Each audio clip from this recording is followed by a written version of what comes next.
सीतानाथ समारंभां रामानंदाचार्य मध्यमाम् अस्मदाचार्य पर्यंताम वंदे जगद्गुरु परंपराम। तो अब हम साहित्य दर्पण ग्रंथ का परिचय और मंगलाचरण को जानेंगे। साहित्य दर्पण जो है साहित्य के विधाओं, काव्यों इत्यादि का इसके अंतर्गत वर्णन है। यह ग्रंथ सभी काव्य ग्रंथों, काव्यात्मक ग्रंथों, नाटकों इत्यादि का एक समावेश हम इस ग्रंथ को कह सकते हैं, क्योंकि इसके अंतर्गत सब कुछ है। यदि आप काव्यादर्श पढ़ें दंडी का, या आप काव्यादर्श, काव्यशास्त्र इत्यादि साहित्य के विधाओं को जानने वाले अनेक ग्रंथों को का अध्ययन करें, या फिर आप केवल साहित्य दर्पण का अध्ययन करें, तो साहित्य दर्पण से जितना कुछ आप जान पाएंगे या सीखेंगे, उतना आप अन्य ग्रंथों से नहीं सीख पाएंगे। तो ज़्यादा न कहते हुए साहित्य दर्पण ग्रंथ का आज शुभारंभ करते हैं, और इसका सबसे पहले हम परिचय जानेंगे। साहित्य दर्पण ग्रंथस्य लेखकः कविराज विश्वनाथ अस्ति। साहित्य दर्पण ग्रंथ के लेखक कविराज विश्वनाथ हैं। ठीक है, कविराज विश्वनाथ, वैसे इन्हें केवल विश्वनाथ कहा जाता है। साथ ही इन्हें जो है अनेक उपाधियों से यह अलंकृत हैं। अनेक कवियों ने इन्हें जो है उपाधियां दी हैं। तो कविराज अर्थात कवियों का राजा, यह उपाधि भी इन्हें दी गई थी, इसलिए इन्हें कविराज विश्वनाथ कहा जाता है। अगली पंक्ति है, साहित्य दर्पणांतर्गतः 10 परिच्छेदः सन्ति। साहित्य दर्पण के अंतर्गत 10 परिच्छेद हैं। परिच्छेद अर्थात आप 10 भाग समझ सकते हैं। जिस प्रकार समोल्लास होते हैं, उच्छ्वास होते हैं, कांड होते हैं, उसी प्रकार इसके अंतर्गत 10 परिच्छेद में साहित्य दर्पण विभाजित है। प्रथम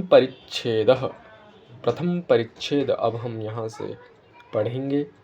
प्रथम परिच्छेद में क्या लिखा है? सबसे पहले इन्होंने लिखा है, ग्रंथारंभे निर्विघ्नेन प्रारीप्सित परिसमाप्ति कामो वाङ्मयाधिकृततया वाग्देवतायाः सामुख्यम आधत्ते।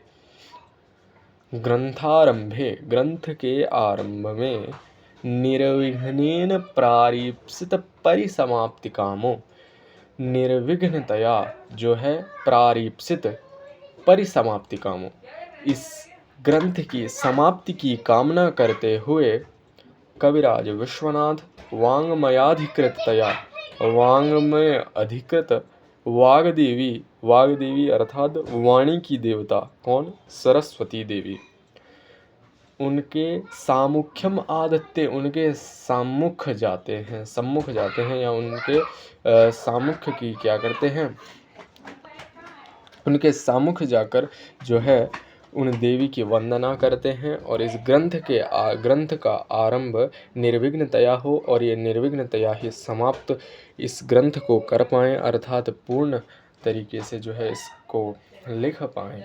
इसलिए जो है ये वाग देवी अर्थात सरस्वती देवी का सामुख्य चाहते हैं। इसका मंगल पद्य कुछ इस प्रकार है, शरदिंदु सुंदर रुचिश्चेतसि सामे गिराम देवी अपरित्य तमः समततम अर्थान अखिलान प्रकाशयतु। शरदिंदु सुंदर रुचि कह रहे हैं, शरद, शरद अर्थात ऋतु, 6 ऋतुएं हैं, उन्हीं में से एक ऋतु है शरद ऋतु। तो शरद इंदु, शरद ऋतु के इंदु अर्थात चंद्रमा के समान, सुंदर रुचि, सुंदर रुचि वाली, कौन? सा गिराम देवी, वह गिराम देवी या वाग देवी, बुद्धि की देवी है ना, कौन? सरस्वती देवी। सा गिराम देवी, वह सरस्वती देवी, अपरित्य तमः, मेरे अज्ञान रूपी, तमः माने अंधकार को, समततम अर्थान अखिलान प्रकाशयतु मे चेतसि।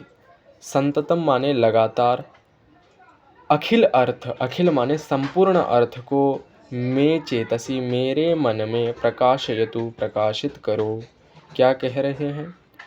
शरद ऋतु के समान, शरद ऋतु के चंद्रमा के समान सुंदर रुचि वाली वह गिराम देवी या सरस्वती देवी मेरे अज्ञान रूपी अंधकार को दूर करके संततम अर्थात लगातार मेरे मन में संपूर्ण अर्थ को प्रकाशित करें। ठीक है, हमने शब्द सह इस मंगल पद्य, इस मंगलाचरण के अर्थ को जाना। यह मंगलाचरण कैसा है? तो यह मंगलाचरण नमस्कारात्मक मंगलाचरण है। नमस्कारात्मक, यहाँ किसकी वंदना की गई है इस मंगलाचरण में? तो सरस्वती देवी की वंदना की गई है और यह आर्या छंद में लिखित है।